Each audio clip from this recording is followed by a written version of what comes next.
goal later compared to the scaling ones. At tagisa na nga ito ng ating mga timeless champions. Welcome to the Land of Dawn for Game 1 of TLPH kontra Aurora Gaming. Excited na talaga ako sa tagisa ng dalawang to. Dahil sa last week performances, sabihin na natin medyo mauga. Pero yung mga champion kasi, yung mga timeless champions, men, the comeback is always stronger than the setback. Kaya abangan natin yan kung magre-reflect na ba yung changes here para sa Aurora.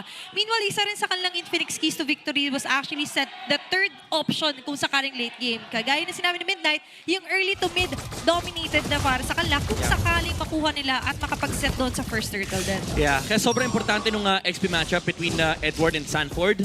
Yung poke, every poke, nagmamatter yan kasi may dadaan dyan, may jungler na pupunta dyan, may duo mid na pupunta dyan. Of course, clear muna nila yung mid lane, pero for sure, pupuntahan ng mga tao yung XP lane. Especially pre-level 4. Kadalasan nga yung mga teams natin gumagawa talaga ng mga very specific na play para lugihin ang XP laner ng kabila before the turtle starts. Pero mukhang sa mid lane muna ang ating bakbakan. Lagi may mini game serye dyan yung mid lane, parang palamangan ng poke. Unfortunately for Yue, na-poke siya dito ni Sanji, hindi kasi abot ng netong dalawa. I mean, technically abot naman, kaso ang problema, ang sakit ng sakit ng bawi. Yung payong ni Sanji, as long as hawak niya, hindi nila pwede i-poke basta-basta kasi pwedeng tanggalin yung stun. And then you also have the taunt mula dito kay JP. Ang laking bagay na nag-level 2 dito yung Gatot Kacha and naka-freeze pa yung wave laban kay Yue. And I think it was Demon Kite na nakakuha ng gold crab na yon. And this is one of the problems when you pick the Claude. Napakahirap talaga ng laning phase kung maaga kang madadalawan. Against sa Harith, alam natin kung gaano ka-dominating ang early game ng isang Harith. So somehow para dito kay Oheb is to just stay in lane. Na-realize na hirap ako. Pero they have to be busy rin, as you mentioned nga, for the XP laners, lalo na magre-respond in a few seconds yung turtle natin. But still, on the matchup of the Claude and Harith, ito talaga yung mahirap. Si Sanford, nakuha niya na kagad yung level 4. I think binigay nga ni Carl Dizzy yung top XP. Kasabi ko lang natin, Sanford onto the front. Ganda yung connection nila dito. Tagging with JP. Revitalize activated, but Edward will still get the first blood.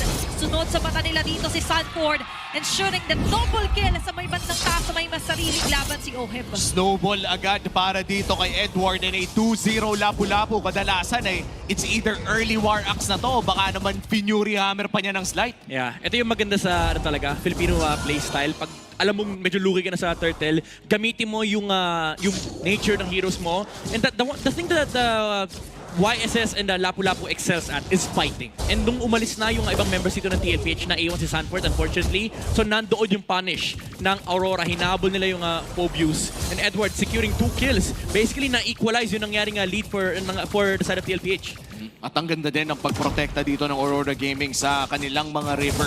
Medyo hirap pumunta sa XP lane ang TLPH ngayon. In fact, hindi na nga atang kayang pumunta. When you're looking at Lapu-Lapu na patungo na sa kanyang War Axe, no, medyo mas okay na lang na ilagay siguro yung resource kay Oheb. Yeah.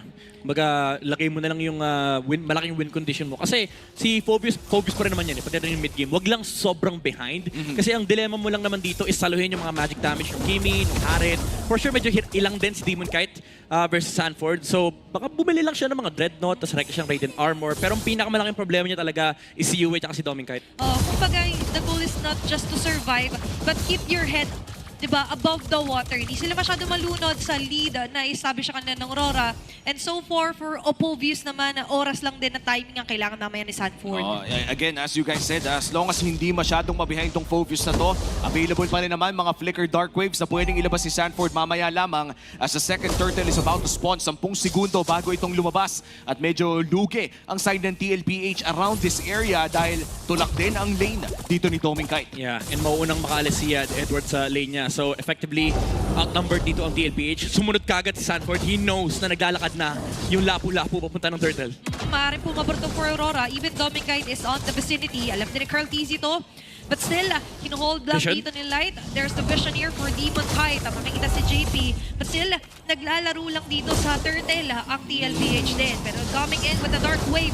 Sinasabi natin timing. Kaso nga lang yung timing hindi yata papabor para dito sa TLPH. Aurora gets a very good setup. And even JP from the back jumping in. Edward on the front. Sobrang kunat, sobrang sakit. Kaso si JP magpupuntungan ng pansin. Oh my goodness! Kaso si Oheb makakapasok. Doon yung window, blazing doon pero hindi sapat. Still for Aurora, buhay pa rin ang lima. Alam mo kung may item lang si Sanji doon, that could have been game-breaking. Pero early game pa lamang at itutuloy ng Aurora ang Turtle. Okay, ngayon hindi nila bibitawan. Oh! Easy! What the fill? Turtles stay down. 2 turtles para sa TLPH. Grabe! Yung comeback nga talaga ay mas malaki sa setback.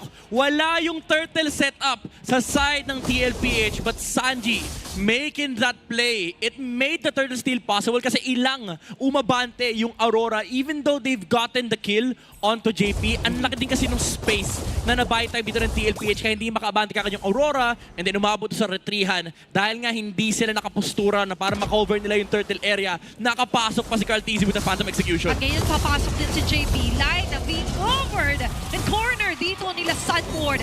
Glorious Pathway exit muna para sa Aurora. At least wala pa namang big objective, no? Saktong Glorious Pathway lang para makatakas. Hindi rin ginamit yung Revitalize. But Carl TZ right now medyo nag-iinit. After that Retribution steal, napakasakit na rin ang kanyang Thorn Throws in big rotation mula dito sa Team Liquid. Trying to look out for that mid lane turret pero mukhang babalik lamang sa kanilang lanes. Let's talk about the win conditions here. Sino ba talaga ang nakakalamang pagpasok ng late game? I would say lamang pa rin naman yung TLPH pagdating ng late game pero they have to go over the mid-game power spike of Aurora kasi ang strength itong lineup na to is team fighting. They have the vision, they have the damage, they have the Zaman Force, they have the kiting from Edward.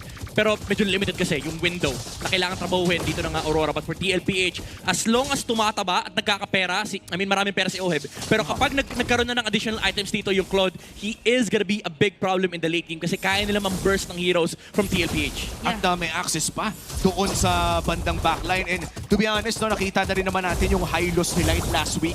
Nakakahanap naman ng target sa backline. But when we talk about the Claude, isa to sa mga pinakamahirap hulihin kapag umabot na sa late game.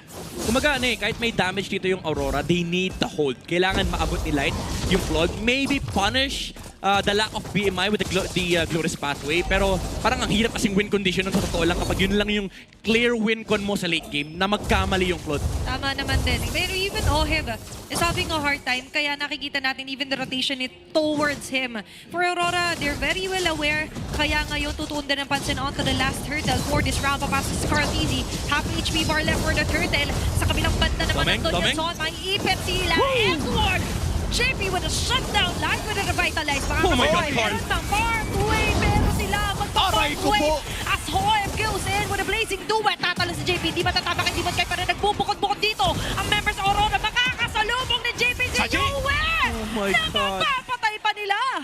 And look at the micro coming in from TLPH. Superior positioning mula sa TLPH. Coming kite. Whoop! JP, buhay pa ba? Nakapag-push pa. O, lilipat pa. Okay, tama na. Awat na muna. Men, sinayang ni Carl TZ yung Zaman Force ni Harit. Akala na Doming Kite kaya niyang i-force out yung mga punctures dito mula kay Carl TZ. Even yung Phantom Execution, tinangke niya yung dalawang puncture. Yung dalawang Chrono Dash. Tapos nung medyo mababa na yung buhay ng Turtle, tsaka siya nag-Phantom Execution pa loob. So nawala yung Zaman Force, yung teamfight aspect sa ng Aurora. Wait lang, apat Carl, ito. Carl, Tumatagin no. sa kanya, makatakas pa ba dito si Carl TZ? Tatalon si Edward. Kaya pa rin! Kalmalicious lang. Sabi niya, hindi niyo ako kaya patayin kahit magsama-sama pa kayong apat. Pare, apat yung nilabanan niya at tinakasan. Yun yung masama eh. Nilabanan niya yung apat, pare. Tapos tinakasan din niya. And TLPH right now, just Oo, yung 1 kay di magay, Cody. di magay, di magay. Kaya pa naman ata, pero 1v1. Carl versus Demon Kite. Wala munang pahingahan ngayon. Tigalmado na ulit ang ating Land of Dawn. Ito yung actually nakausap ko si Carl right after they won MSC.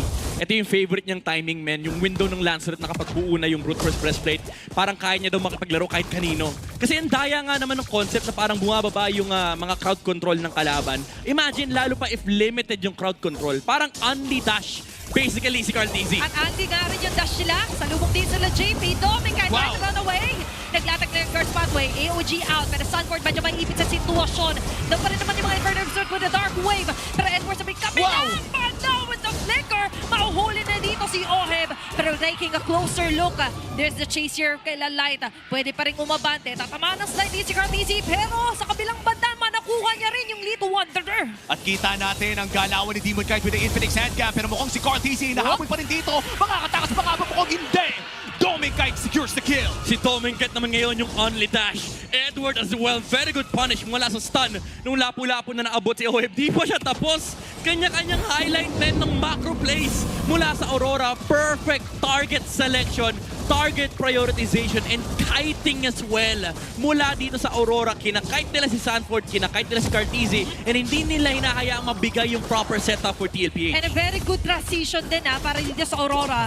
Capitalizing doon sa pag-deny, pag-knockout ng mga jungle camps para kay Carteezy. A great chase and dedication para kay Lalaita. Pero ngayon, para sa TLPH, kailangan mo nilang dumepensa. Saktong depensa lang, triple siege wave din yan. Ayaw mong ibigay ang ganitong klaseng kalakasan sa Aurora Gaming. Hinuhold. At hinuhold pa nila para iisang clear lamang kay Yes. Oheb pag dumating. TLPH, they know what to do kahit losing ang kanilang gold lead ngayon. Umabot na tayo sa ganitong punto ng MLBB, men. May mga ganitong plays na hindi na pinafast clear para makapag-defend. Hintayin yung sabay-sabay bumaba para sabay-sabay nating i-clear yung wave. At sabay-sabay din na abante dito. Even the Lord na nahawak ng Aurora, kaya pa naman tunawin, pero kahit sila ay medyo tinutunaw din dito ng Aurora Gaming.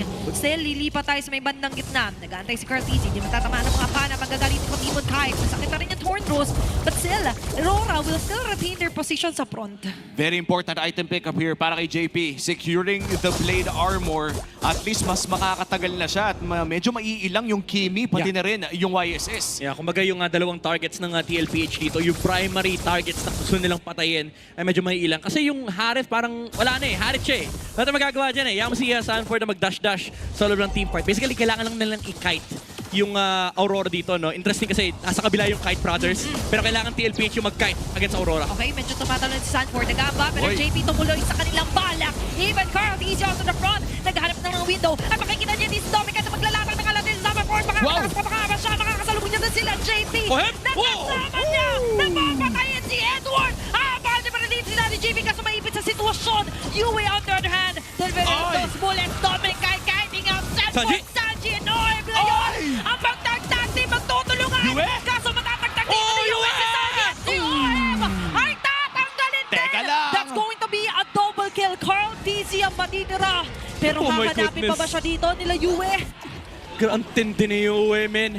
Yung 1v1 nila ni Sanford kanina napakatagal. Even though napakaganda ng setup from TLPH, nakadalawang fade-away BMI si Oheb. The kite was there. Actually, ganda rin ang ginagawa ni Dominic Kite. Di niya basta-bastang nilabas yung Zaman Force kahit pa may action sa kanyang harapan kasi alam nila yung mga frontliners pa lang yung naglalabanan. Both sides, they knew and they understood na sila Sanford magsusuntukan lang, si Edward makikipagsuntukan lang. They waited for the proper time. Even though nakuha ng TLPH yung setup na hinahanap nila, the punish was there mula kay Yue and Dominic Kite with the aggressive flickers. At ang ganda din kasi ng ginawa ni Doming doon na inabangan niya yung phantom execution Yes. ni Carteezy. Alam niya for a fact that the biggest threat sa buhay niya would be the GOAT, Carteezy. Kaya naman inabangan niya, giniliran niya yung walls around that jungle area. Pero ngayon, Lord, sisimulan na ng Aurora Gaming. Hawak nila ito pero mukhang sasayawin pa nila. TLPH nandyan na rin sa may bandang Gedli. Wala pa namang inhibitor na bumabagsak so medyo pantay ang ating lanes. One thing na na kailangan din natin i-comment dito yung pwesto lagi ni Light.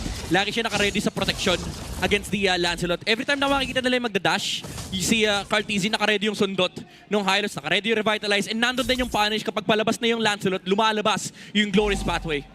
And let's see kung may magagawa bang paraan dito ang TLPH. But because right now, I feel like nandito pa rin tayo sa punto na binanggit mo kanina, Midnight, yung mid-game power spike ng Aurora Gaming. Napakasakit nila ngayon. Kaya nilang mag-sustain. Kaya namang papadala ata ng TLPH si Oheb muna doon sa taas. Yeah, medyo may medyo nakakailan din for Aurora. Hindi mo pwede basta-basta i-rush to eh. Kasi mag-uubos ka ng resources mo, mauubos ang HP ni Dominic Kite tsaka ni Demon Kite, tapos maggagamit ka ng skill. Kapag nakita ka ni Sanford, parang kagad, Ayun, punish ka agad. Kakasabi lang natin, nakikita nga dito ni Sanford si Edward. Andun yung Braves fighter, pero bravest nga ba para makatakas? Lumipat ang atensyon dito kay Sanji and Carteezy. Kabilang banda naman, maipit sa eskinita na yun! JP!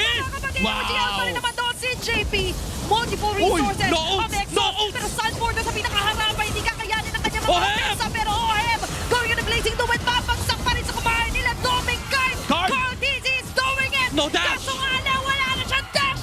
Dominic Kite with a triple kill! And Sanji na naman natitira dito, mapapaplikar pero wala pa naman dito. Dominic Kite with a maniac! At ngayon ang chance ng Aurora para tapusin to. 15 seconds para kay Sanford. May minions na lalabas pero mamadali na ng Aurora. Ay, ilawan na nila ang pathway patungo